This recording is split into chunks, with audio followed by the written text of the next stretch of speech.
Welcome back children again. The topic is physical and chemical change. This is the topic of class 7. Before going to start the lesson, first we should know what is the meaning of the change. Actually, every time you come across the changes in your surroundings but you don't know, how can you differentiate the changes are physical or whether they are chemical changes. So today I am going to tell you how we can differentiate the change is physical change or a chemical change. Number 1, change in physical property, that is shape, size, color, state of matter. Very simple example, suppose I am just breaking this pen, it will divide it into two parts. It will break into two parts, but the chemical composition of plastic will be plastic. It means chemical composition is not going to be changed, only the shape is going to be changed. Shape, size, color or state of matter. State of matter means water to ice. State of matter is liquid and here it is solid. It means the state of matter is going to be changed. But the chemical composition, the formula is H2O for water as well as for ice. Same thing I can tell you from the water vapor to water and water to water vapor. These all are the changes in the category of physical change. Now chemical change. Changes in chemical properties, that is heat, light and radiation. The very good example is explosive materials. After the explosion of explosive materials, we get heat, light, radiation, smell also. Okay, these are the characteristics for the chemical changes. And the very important thing class, we cannot get back again the prior thing. After the explosion, we cannot get back the things again. Next, no new substance is formed. Right now, I also told you the same thing. Here, water to ice, chemical composition is same. I am tearing a paper, then paper will be paper. The size is going to be changed. Okay. Next is new substance is formed. New substance, how? The example is milk to curd. Chemical composition is totally changed. This is milk, this is curd. Now, if you want to convert curd back again into milk, it can be possible? No. So, this is also a type of chemical change. The third one is temporary change. Yes, you can see again. Actually, I am taking one example to just tell you each and every point. Water to ice. Again, we want to back again ice to water. We can? Yes, we can do it. Temporary change. So, this is temporary change, but the chemical change is permanent change. How? See, milk to curd, now we cannot get it back again. The fourth one is very little energy is absorbed or released. Whatever we are doing, it required a very little amount of energy, whether it is absorbing or releasing. But the next one is chemical change. A lot of energy in the form of heat, light, sound, radiation, as we have done earlier, because these all are the points for the chemical properties. So this is the basic difference between physical change and chemical change. Yes class, according to these changes, actually in our NCERT some activities has given there. So I want to tell you activity 6.1 is tearing of paper. It's a type of physical change. Just now we have discussed, after tearing the paper, the chemical composition is not going to be changed. Second property, activity 6.2, water to ice and ice to water, same thing. And the third activity 6.3, when the water is going to be converted into water vapor and water vapor is coming back again in the form of water. So chemical composition is same. So these three activities are in under of category of physical change. We have done the activities, done in the sense I explain you the activities, which is the part of physical change. Now some activities has given in your NCERT, that is the part of chemical change. Number one thing, first, why it is a part of chemical change? Actually, we are getting a new substance, number one.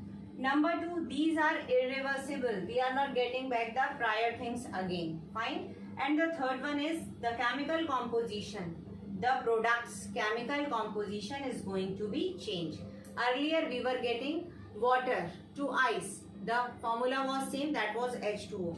But here you can see activity 6.6 is given in your book class. See how it is there, that we are taking the strip of magnesium. We are burning this one. Burning means we are taking oxygen from the atmosphere in burning. Now we are taking this one. After burning, we are seeing that the bright light is there. I told you that light, sound, smell, radiation, it means bright light.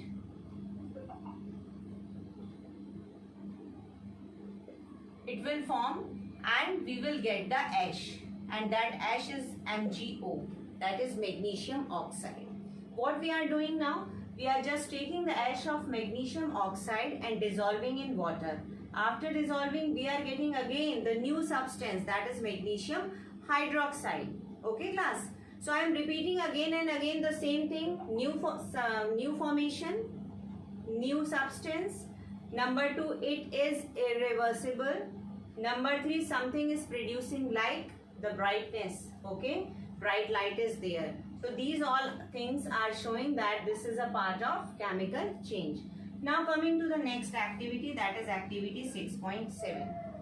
In activity 6.7, we are taking copper sulfate. Copper sulfate, we are dipping any object of iron. It can be a pin, blade, nail, anything we can take. We are putting this one. After some time, we will see that the copper sulfate solution will convert into the iron sulfate solution. Now, the solution is going to be changed. How we can identify this one? We can identify like this. You please see. This is a simple beaker. Putting copper sulfate solution in it. The color is blue.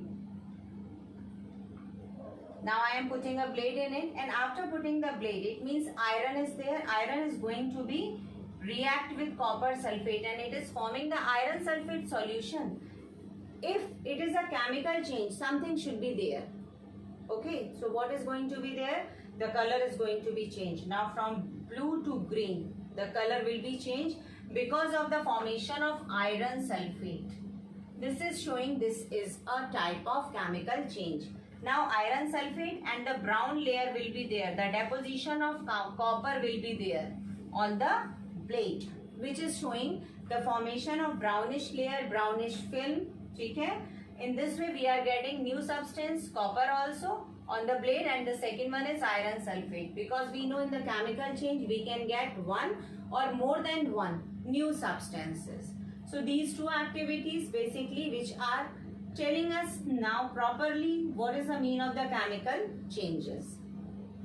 We have done last two activities which were showing the chemical changes. Now the one more activity, that is when we are taking vinegar, the another name is acetic acid. Mixing baking soda, the name is sodium hydrogen carbonate, and we are getting the product carbon dioxide and the other substances. I am writing here the name because they can ask in 1 mark simply. True false form, fill in the blanks form, in matching form. What is another name of vinegar? Acetic acid, and another name of acetic acid is vinegar. Same thing here, baking soda is sodium hydrogen carbonate, and the normal name of sodium hydrogen carbonate is baking soda. Number one thing class, when we are getting this, then hissing sound will be there. And earlier I told you, then in the chemical change we are getting some important features. So hissing sound, it producing, it means it is showing that something is going to be new. Now we don't know which gas is this. I am writing here in the equation, that is fine. But how can you identify the given gas is carbon dioxide gas? So we can do one more activity regarding this. Whenever the gas will produce, simply we will pass out through the solution of calcium. And the solution of calcium is termed as lime water. Freshly prepared lime water. How we can prepare this one? Simple. In our lab, I am taking the calcium oxide mixing with water, and it will give CaOH whole twice. This is freshly prepared lime water.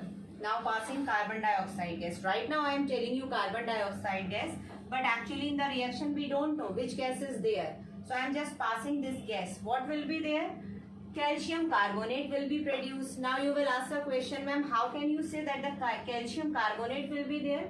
Actually calcium carbonate, the presence of calcium carbonate will convert the color into milky. And if the color is milky, it is showing that the gas is carbon dioxide gas. Actually class, everything is related to each other. You don't know which gas is this. You don't know what product is this, but you know when the carbon dioxide gas is there, then it will convert the lime water into milky color. That is fine. This one we know. So it means the color is going to be changed. Milky color is there. That is the presence of, due to the presence of CaCO3. And which gas can be there? Carbon dioxide. So it is clear to you? The hissing sound is of which gas? That is of carbon dioxide gas. Now, I told you that how we can prepare the lime water also. Again class, the hissing sound is there, new products are there, okay. The reaction is irreversible. That's why these all are in the part of chemical changes. These all are the things which we are discussing in the chemical change.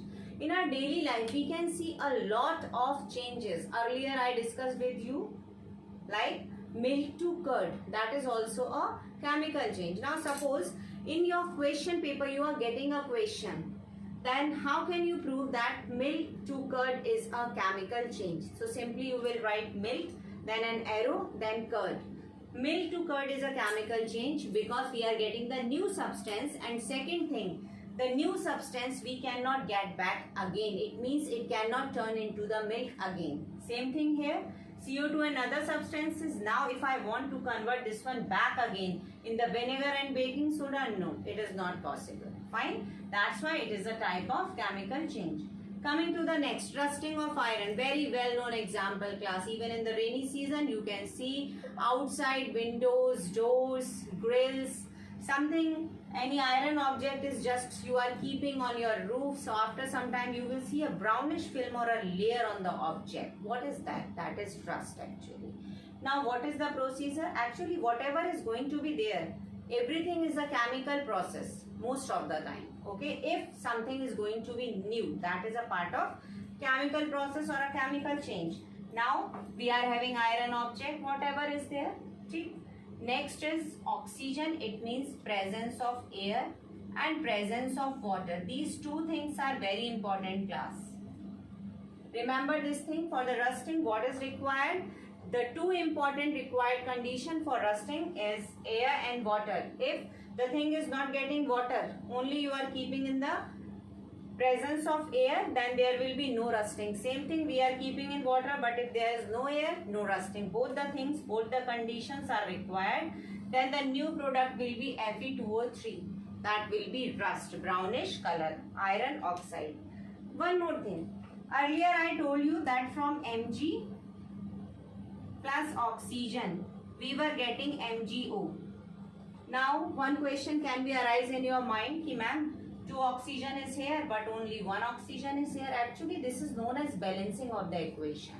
Same thing is here, you please see, here is Fe, here is O2, here is H2O. If we will count the number of elements like Fe1, Fe2, oxygen 2 and 1, 3, oxygen 3, that is fine. Hydrogen 2, hydrogen we are not getting. Now you will ask ma'am where they are going. Actually this is not in your syllabus bachcho. You just learn the simple equation. In your higher classes you will learn how to balance the equation.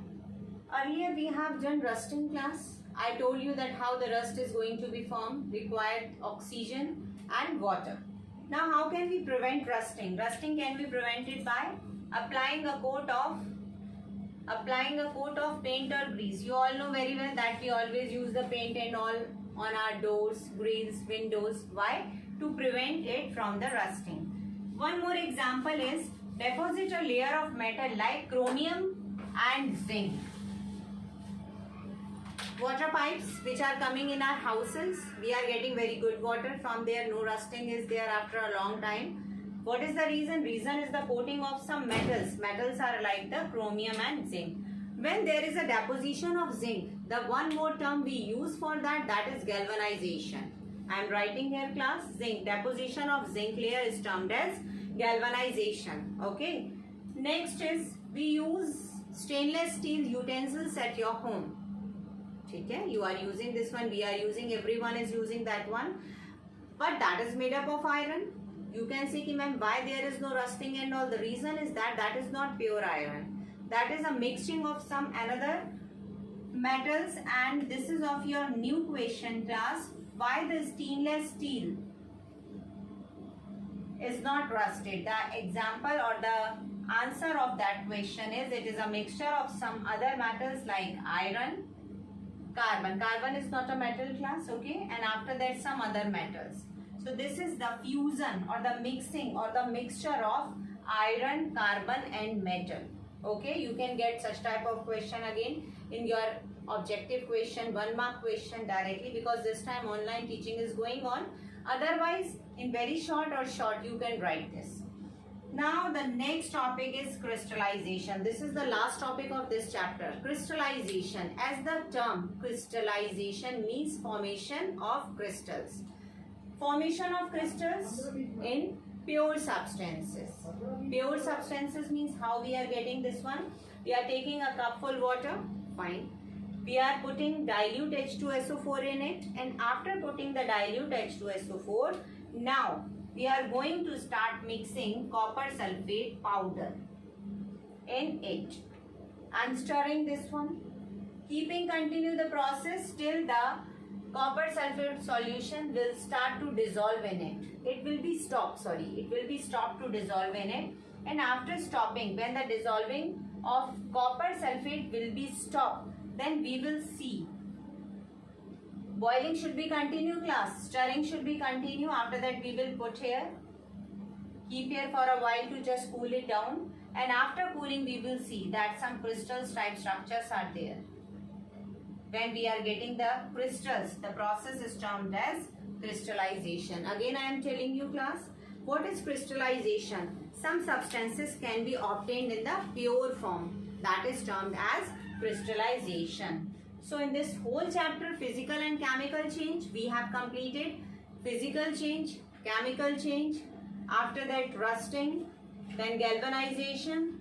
Stainless steel is the mixture of iron, carbon and metal, and crystallization when we are getting the crystals from the pure state.